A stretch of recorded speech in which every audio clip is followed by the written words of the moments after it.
We just decided to do a bit of an impromptu Facebook session. I'll throw it back to Arunima. Arunima, why are we here? Why are we doing this session? Well, I mean, I've just made a decision to do this really quickly because I am in some groups and I'm getting these messages on Facebook, and there seems to be this mass hysteria and panic out there because of changes that immigration released at 6:30 last night. And there is sort of speculation that different practitioners have on what those changes will mean, and people are just getting panicked and making, and just not knowing what to do. And I just wanted to do a really quick Facebook video just to tell people that you need to stick to facts and you kind of need to know more than what you've just told, because story half told is worse than not knowing the story. So immigration has just last night announced certain things, and I think the big ones that are sticking with people and really causing a lot of panic are the ones around essential skills, those applications that are currently with immigration, and that employers might have to advertise again. And they're going to be absolutely nailed on genuine and sustainability, and there's going to be issues there. And we just want to really quickly touch on what these changes mean and what it means for you so that people are not panicked. Zinnia, just take us through very quick few seconds of what these changes mean. So the changes, what they are is immigration is now starting to process residents onshore, temporary visas onshore. That's the first thing. So onshore applications are now moving. The second thing is that the labor market has changed substantially. So from normally when somebody submits an essential skill visa application to the time immigration picks it up, that time in the middle, the labor market doesn't change. But circumstances are very different now. So within the past 2 months, due to COVID-19, everything has changed.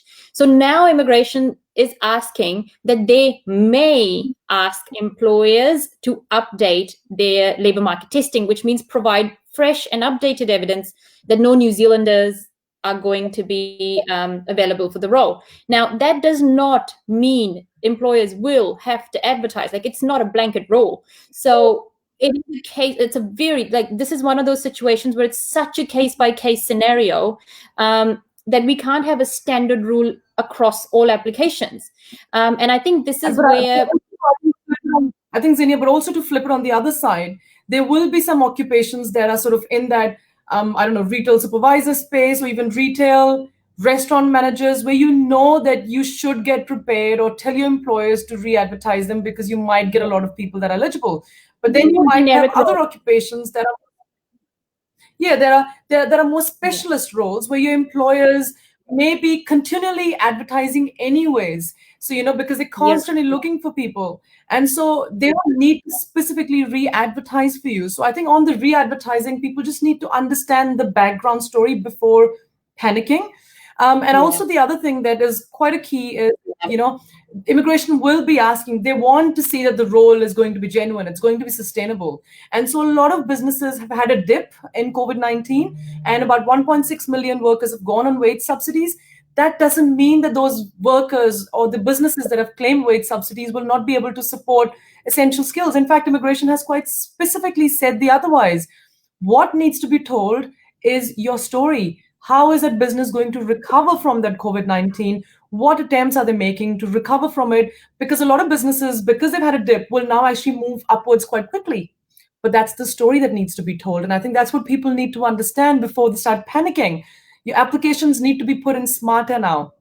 And it's not something that immigration wasn't really causing issues on, Zinnia, just if you can touch on it. Even prior to COVID-19, there were some industries that were very prone to genuine and sustainable questions. Do you want to talk about that, please? It was policy. It's always been embedded in the policy that that you require genuine role, you need sustainable role, the employer has to be compliant. It's just standard policy. It's always been there.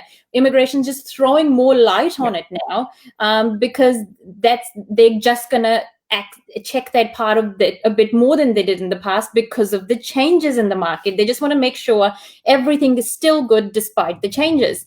And it's not like immigration is going to make blanket decisions. They're going to give you an opportunity to comment. Something I do want to point out is that immigration has said, a lot of people looks like from social media are starting to tell the employers, can you just re-advertise my role? you have to be careful that when immigration is, if you start re-advertising now or doing all of whatever it is that you're doing now and give it to immigration, by the time they pick it up, it might be old again. So immigration has specifically again said, wait for us to ask you. And I think this is something that you were talking about in our earlier session, Arunima, where you were quite rightly said, prepare, but don't panic. And I think I'll leave those last comments with you, and then we can wrap up and you can talk about our next session as well. So I think people the whole purpose of doing this quick live session and getting this message out to you is because we've been bombarded with messages from individuals that are cross-checking on the advice that they've been given by other practitioners. And because there's so much opinion and speculation, please understand the facts. I urge everybody to try and understand the instructions and the announcements that immigration has made. Make sense of it for yourself before you rely on comments of other practitioners. We are going to be doing a live session on the 20th of May, which is Wednesday, at 8 p.m. to take questions. And the reason why we want to do it then is because we will also have a lot more information by then to be able to answer your questions. At this stage, there's too little information for people to make panic decisions, and panic decisions are the worst decisions. So plan sensibly. All right, guys, that's us. We'll see you soon.